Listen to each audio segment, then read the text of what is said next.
إذا الأمجاد قد عظمت And the first person to come out of the family of Hussein radiallahu anhu was Ali al-Akbar. He was the oldest son of Hussein radiallahu anhu. He was 19 years old at that time.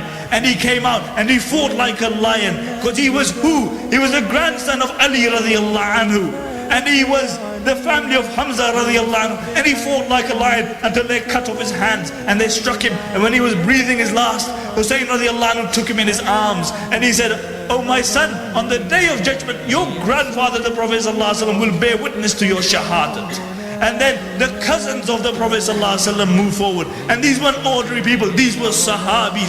These were men who fought side by side with the Prophet sallallahu alaihi wasallam. And 4 of them came until they were martyred. And then Qasim, the son of Hassan radiallahu anhu, came forward. And he was a very beautiful young man. And he fought until they struck him over the head. And when they struck him over the head, he said, "Ya Amma!" He said, "Oh my uncle!"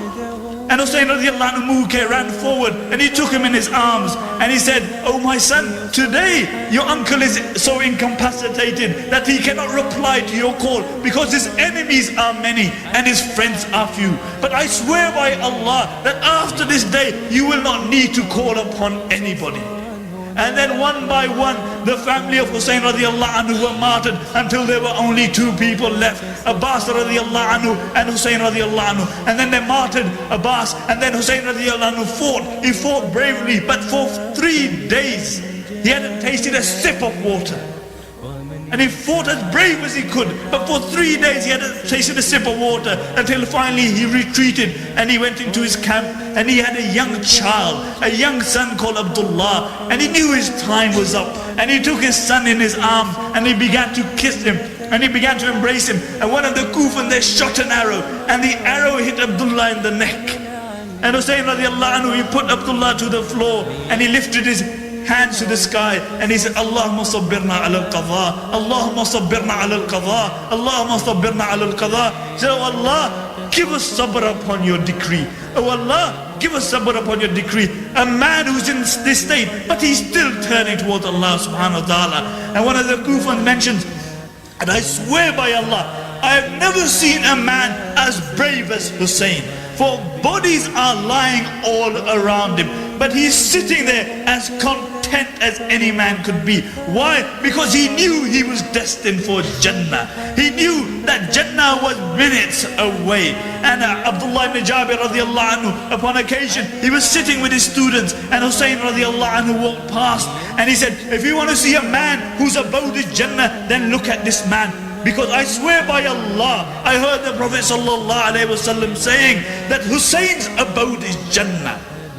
And this Kufan says that never in my life have I seen a man who was brave as this man is, because he knew his abode was Jannah. And then Hussein radiallahu anhu, he stood up and there was a river close by because he knew his time was up. And he walked toward the river to drink some water. And one of the Kufan, they shot an arrow and it hit Hussein radiallahu anhu and he fell to the floor. And when he fell to the floor, the Kufan surrounded him. And Hussein radiallahu anhu is saying, "Sharibatul ma." He says, "Sharibatul ma." He said, "Give me some water. For what will you do on the day of judgment? And when you will come to my grandfather and you will ask him for water on the Hawd al-Kawthar, what will you do on the day of judgment?" And the narration mentioned that the scene was so touching that many of the Kufan, they took a step back. Until Shimr said, "What you waiting for? Finish him off." And can you imagine the scene? The family, the women folk of Hussein radiallahu anhu, his wife, his daughter, his sister are all watching this. And they set upon him like vultures and they struck him 60 times. But it didn't finish there. Why? Because the Prophet ﷺ said that Allah has a certain station for people, and often they cannot attain this station through their own deed. So Allah puts them through trials and tribulations. And then one of the Kufans, they grabbed his head and the other one removed his head from his body. What head was this? What head was this? This was the head what the Prophet ﷺ would kiss. This was the head which would lie on the chest of the Prophet ﷺ. This was the head which would lie on the lap of the Prophet ﷺ. This was the most beloved head to the Prophet ﷺ on the face of the earth at that time. And then they took the women folk of the family of Hussein radiallahu anhu as captives. And when Zainab radiallahu anha, the sister of Hussein radiallahu anha, she walked past the bodies and they beheaded every single one. Uncontrollably she started be saying, Ya Muhammadah, Ya Muhammadah, Salla alayka malaikatu sama, Hadha al-Hussein bil-ara, Muzammilu bil-dama, Muqatta'u al-adha, Ya Muhammadah, Ya Muhammadah, Inna banataka sabaya, wa zuriyataka muqattala. She said, oh my grandfather, the Prophet sallallahu alaihi wasallam, oh my grandfather, may the angels of the sky send salutations upon you.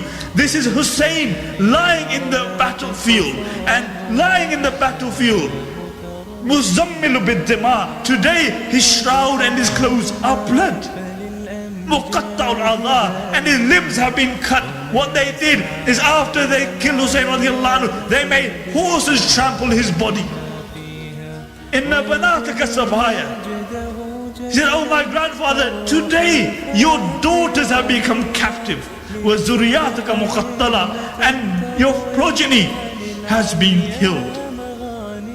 And the Kufan mentioned that even many of the soldiers, when they heard her say this, they lost control and they began to cry.